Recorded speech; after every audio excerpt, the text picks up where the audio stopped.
Hello friends, आप सभी का स्वागत है हमारी यूट्यूब चैनल एग्जाम स्टडी 94 पर। आज की हमारी क्लास होगी हिंदी व्याकरण में वाक्य रचना। तो इस वाक्य रचना के अंतर्गत हम आज पढ़ेंगे वाक्य, वाक्य के भेद, उपवाक्य और पदबंध।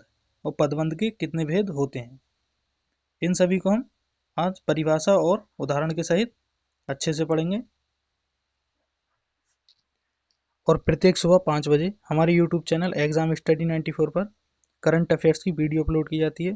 तो हमारे चैनल से जुड़ने के लिए चैनल को सब्सक्राइब कीजिए तथा ज़्यादा से ज़्यादा शेयर कीजिए और वीडियो को लाइक करें। शुरू करते हैं आज की क्लास वाक्य रचना, जिसके अंतर्गत हम पढ़ेंगे वाक्य, उपवाक्य और पदबंध। तो देखते हैं वाक्य की परिभाषा। दो या दो से अधिक पदों का सार्थक समूह, जिसका पूरा पूरा कह सकते हैं एक निश्चित अर्थ निकलता हो, उसे हम वाक्य कहते हैं। एक सामान्य वाक्य में मुख्यतः कर्ता, कर्म और क्रिया पाई जाती है। तो देखते हैं जैसे परिश्रमी व्यक्ति सफल रहता है और बुराई पर सच्चाई की जीत होती है।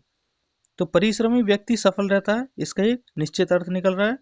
और दूसरा है बुराई पर सच्चाई की जीत होती है, ये भी एक निश्चित अर्थ वाला वाक्य है। दूसरा देखते हैं अगला उपवाक्य। ऐसा पद समूह जिसका अपना अर्थ हो, जो एक वाक्य का अंग हो और जिसमें उद्देश्य और विधेय हो, उपवाक्य कहलाता है। कह सकते हैं ऐसा पद समूह जिसका अपना अर्थ हो, वह वाक्य का अंग हो और उसका उद्देश्य और विधेय हो, मतलब उसमें उद्देश्य और विधेय हो, उपवाक्य कहलाता है। जैसे यदि कठिन परिश्रम करोगे तो सफल हो जाओगे। ठीक है, तो इसमें देखते हैं यदि और तो, ये दो शब्द जो हैं, जैसे यदि और तो ये जो है अव्यय शब्द हैं। और कठिन परिश्रम करोगे, ये जो है कठिन परिश्रम करोगे, ये जो है मुख्य उपवाक्य है। और सफल हो जाओगे, ये जो है आश्रित उपवाक्य है। सफल हो जाओगे या उत्तीर्ण हो जाओगे, ये जो है आश्रित उपवाक्य है। अगला देखते हैं वाक्य के अंग।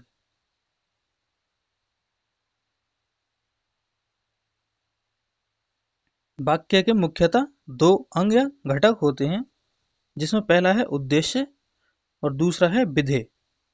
तो इसमें पहला हम देखते हैं उद्देश्य किसे कहते हैं।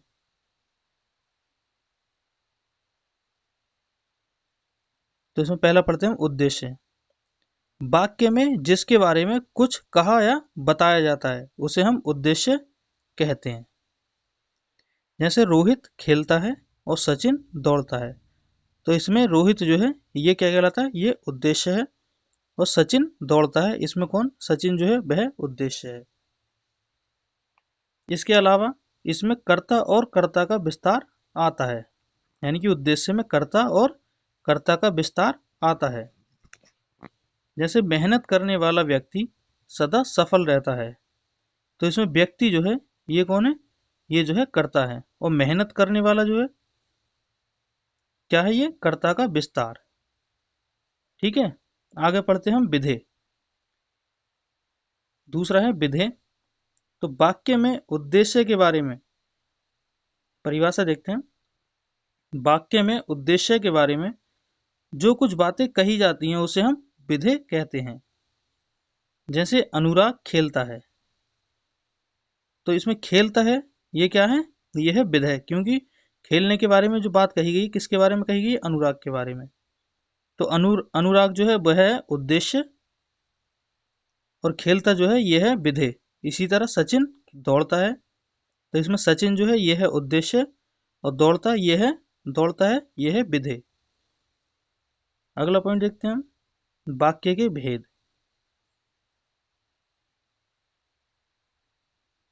तो वाक्य के मुख्यतः दो भेद होते हैं, जिसमें पहला है रचना के आधार पर और दूसरा है अर्थ के आधार पर।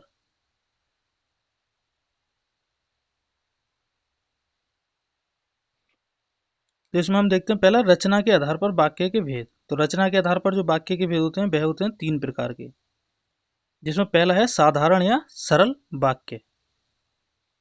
तो देखते हैं साधारण वाक्य कौन से होते हैं। जिन वाक्यों में एक उद्देश्य जिसे हम कर्ता कहते हैं, और एक विधेय जिसे हम क्रिया कहते हैं होता है, उसे हम साधारण वाक्य कहते हैं।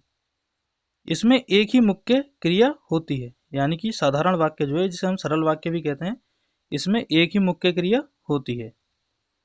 एग्जाम्पल देखते हैं इसे। राकेश पढ़ता है, शिल्पी पत्र लिखती है, और मोहित खेलता है। तो इसमें राकेश जो है वह कर्ता है, पढ़ता जो है यह है क्रिया। इसी तरह शिल्पी ये कर्ता और लिखती है क्रिया। मोहित खेलता है, इसमें मोहित जो है यह है कर्ता और खेलता है यह है क्रिया। ठीक है, आगे पढ़ते हैं। दूसरा, मिश्रित या मिश्र वाक्य। जिन वाक्यों की रचना एक से अधिक उपवाक्यों से की गई हो, जिसमें एक मुख्य या प्रधान उपवाक्य हो और अन्य आश्रित उपवाक्य हो, तथा ये आपस में यह, कि, वह, जो, उतना, जितना, जैसा, वैसा, जब, तब, जहाँ, वहाँ, जिधर, उधर आदि शब्दों से जोड़े हों, तो उन्हें हम मिश्रित उपवाक्य कहते हैं। जैसे मालिक ने कहा कि कल छुट्टी रहेगी, तो ये वाक्य जो है की शब्द से जुड़ा हुआ है। दूसरा है, नीली कमीज वाले छात्र को यह कलम दे दो, तो दूसरा शब्द जो है, दूसरा वाक्य जो है वह भी को शब्द से जुड़ा हुआ है। तो ये दोनों उदाहरण जो है मिश्रित उपवाक्य के हैं। अगला देखते हैं संयुक्त वाक्य।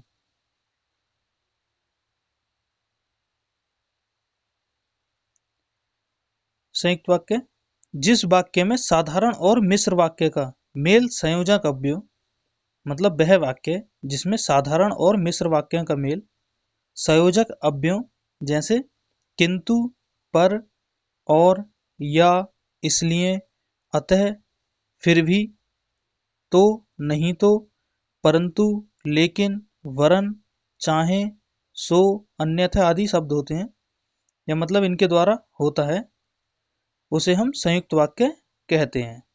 कह सकते हैं जिन वाक्यों में साधारण और मिश्र वाक्यों का मेल संयोग, जिसमें साधारण और मिश्र वाक्य मिलते हैं और किंतु, पर, और, या, इसलिए इन शब्दों से मिलते हैं, उसे हम संयुक्त वाक्य कहते हैं। जैसे समय बहुत खराब है, तो इसमें शब्द आया इसलिए, देखकर चलना चाहिए। दूसरा है, मैं आगे चला गया और मुकेश पीछे रह गया। तुम यहाँ आते हो या मैं वहां आऊं। तो इन तीनों एग्जाम्पल में जो है इसलिए और या, यानी कि जो संयोजक अव्यय हैं, इनके द्वारा दो वाक्य आपस में जुड़ रहे हैं। इन उदाहरण के माध्यम से हम संयुक्त वाक्यों को समझ सकते हैं। अगला देखते हैं अर्थ के आधार पर वाक्य भेद। तो अर्थ के आधार पर जो वाक्य हैं वह 8 प्रकार के होते हैं, जिसमें हम पहला देखते हैं विधि या विधानवाचक वाक्य। तो वह वाक्य जिनसे क्रिया के करने की, यानी कि वह वाक्य जिससे क्रिया करने की जानकारी, जिसे हम सूचना भी कह सकते हैं, प्राप्त होती है, उन्हें हम विधानवाचक वाक्य कहते हैं। जैसे अजय पढ़ता है, मैंने दूध पिया और वर्षा हो रही है। ठीक है, तो ये जो है विधानवाचक वाक्य के उदाहरण है। दूसरा हम देखते हैं निषेधवाचक वाक्य। निषेधवाचक वाक्य कौन से होते हैं? जिन वाक्यों से किसी भी प्रकार के कार्य न होने का भाव, यानी किसी भी प्रकार के कार्य न होने का भाव प्रकट होता है, उन्हें हम निषेधवाचक वाक्य कहते हैं। जैसे सुनील नहीं पढ़ता है, इसमें मतलब पढ़ने का कार्य नहीं हो रहा है। दूसरा है मैंने खाना नहीं खाया, इसमें खाना भी नहीं खाया जा रहा है। तीसरा है तुम पत्र मत लिखो, इसमें भी पत्र लिखने की बात नहीं की गई है। तो इसलिए ये तीनों निषेधवाचक वाक्य के उदाहरण हैं। तीसरा देखते हैं हम आज्ञावाचक वाक्य। आज्ञावाचक वाक्य कौन से होते हैं? वह वाक्य जिनसे आज्ञा, प्रार्थना, उपदेश आदि का ज्ञान होता है। वह वाक्य जिनसे हमें आज्ञा, प्रार्थना, उपदेश आदि का ज्ञान होता है, उन्हें हम आज्ञावाचक वाक्य कहते हैं। जैसे तुम अपना काम करो, ये वाक्य किसी ने तो कहा हो किसी से कि तुम अपना काम करो। दूसरा है बड़ों का सम्मान करो, ये बात भी किसी के द्वारा दूसरे एक व्यक्ति से दूसरे व्यक्ति को कही गई है। तीसरा है बाजार जाकर फल ले आओ, यानी कि इसमें भी आदेश दिया गया है, बाजार जाकर फल ले आओ। ठीक है, इसके माध्यम से जिन वाक्यों में आदेश, आज्ञा, प्रार्थना या उपदेश देने का मतलब जानकारी प्राप्त होती है उसे हम आज्ञावाचक वाक्य कहते हैं। ठीक है, अगला देखते हैं प्रश्नवाचक वाक्य। तो प्रश्नवाचक वाक्य कौन से होते हैं? वह वाक्य जिनसे किसी प्रकार का प्रश्न पूछने का ज्ञान होता है, वह वाक्य जिनसे किसी प्रकार का प्रश्न पूछने का ज्ञान होता है उन्हें हम प्रश्नवाचक वाक्य कहते हैं। जैसे रमेश कहाँ जाएगा, तो इसमें प्रश्नवाचक चिन्ह इस तरीके से लगाते हैं। दूसरा है वह आदमी कब आया था,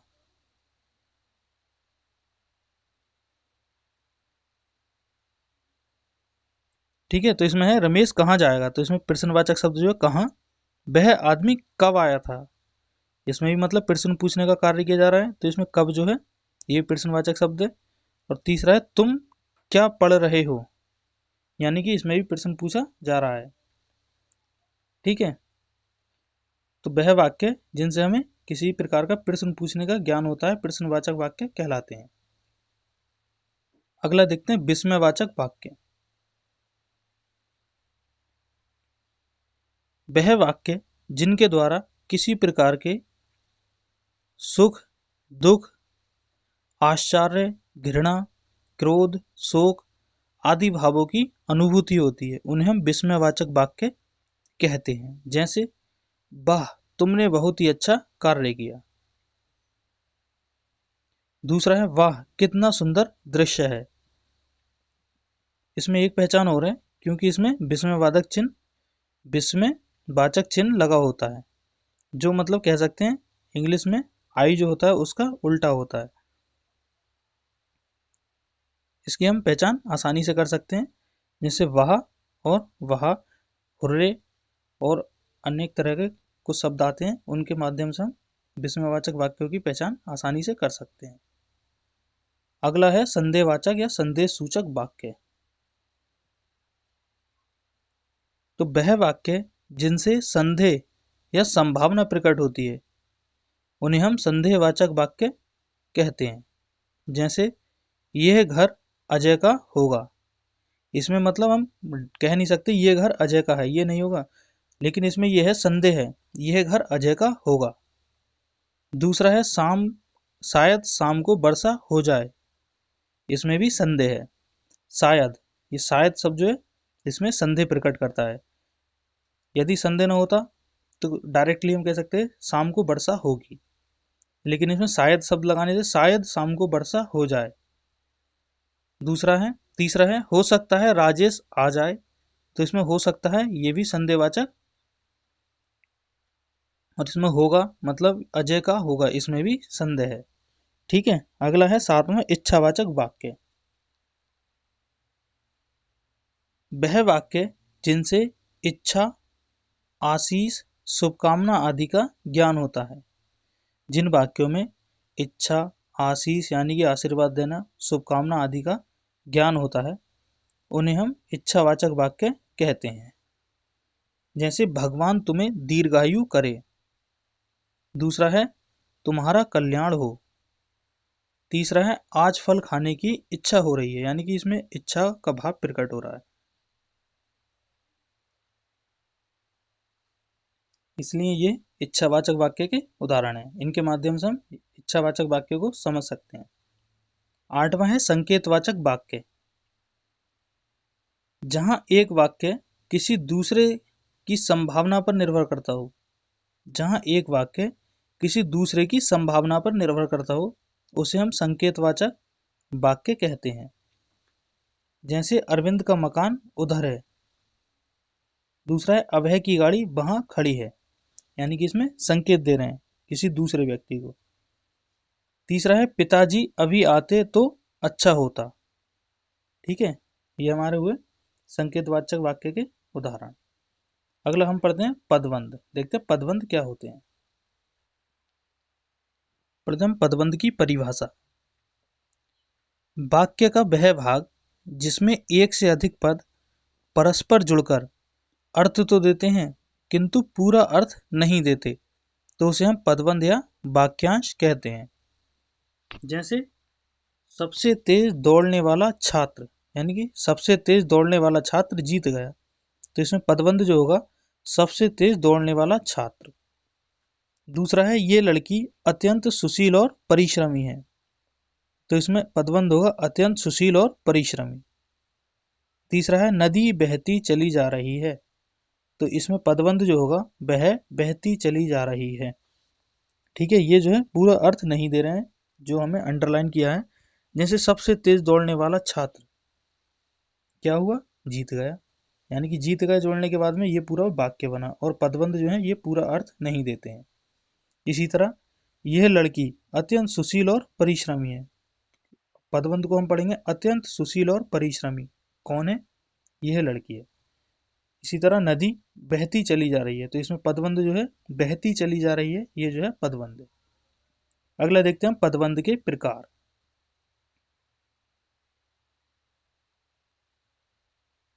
तो पदबंध जो है 4 प्रकार के होते हैं, जिसमें पहला है संज्ञा पदबंध। देखते हैं संज्ञा पदबंध कौन से होते हैं। जब एक से अधिक पद मिलकर वाक्य में संज्ञा का कार्य करें तो उसे हम संज्ञा पदबंध कहते हैं।